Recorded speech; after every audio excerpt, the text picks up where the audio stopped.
जब हम संविधान की बात करते हैं, खास इसलिए हम आज ये बात उठा रहे हैं क्योंकि भाजपा के कई नेताओं ने जो चुनाव लड़ रहे हैं, कुछ मंत्रियों ने देश भर में जो घूम रहे हैं, उन्होंने कहा कि अगर भाजपा फिर से जीतेगी तो संविधान बदला जाएगा।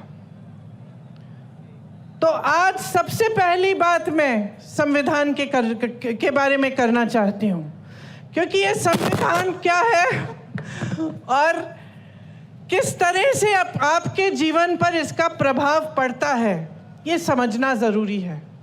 संविधान से आपको अधिकार मिलते हैं। सबसे बड़ा अधिकार ये है कि आप वोट डाल सकते हो। ये आपको अधिकार दिया गया है, देश के किसान को, देश के गरीब को, देश के मजदूर को और देश के प्रधानमंत्री को भी, देश के मंत्रियों को भी, देश के बड़े बड़े शख्सों को भी यही एक अधिकार मिला है। मतलब सबका एक समान अधिकार है। जितना आपकी वोट में शक्ति है, उतनी शक्ति उनके वोट में है। उनकी वोट में आपसे ज़्यादा शक्ति नहीं है। देश में जितने भी देशवासी हैं, उनका एक समान अधिकार ये वोट है। ये वोट संविधान ने दिया है आपको। आरक्षण भी संविधान ने दिए हैं आपको। तो जो आरक्षण का अधिकार है कि किसी समुदाय को या किसी जाति को अगर लगता है कि ठीक ढंग से मौके नहीं मिल रहे हैं, काफ़ी सालों से उनके साथ अत्याचार हुआ है या शोषण हुआ है, तो संविधान कहता है कि आपको कुछ अधिकार मिलने चाहिए और आपको आरक्षण मिलना चाहिए।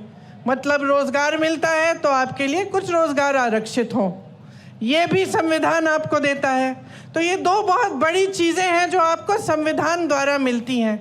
इसके साथ साथ अगर आप किसी की आलोचना करना चाहें या किसी नेता से या राजनीतिक दल से सवाल उठाना चाहें कि क्या किया है मेरे लिए, ऐसा काम आपने क्यों किया, तो आप आंदोलन भी कर सकते हैं, आप खड़े हो सकते हैं, अपनी आवाज़ उठा सकते हैं। ये भी अधिकार आपको संविधान ने दिया है। अब जब ये लोग कहते हैं कि संविधान को बदलना चाहते हैं, तो इनका क्या मतलब है?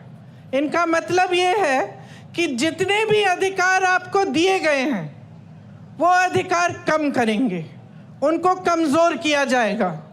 क्योंकि अगर आप आज की राजनीति को देखें और समझें तो आपको स्पष्ट पता चलेगा कि पिछले 10 सालों में प्रधानमंत्री श्री नरेंद्र मोदी जी ने जो सबसे बड़ा काम किया है, वो ये काम किया है कि जनता के अधिकारों को कमज़ोर किया है।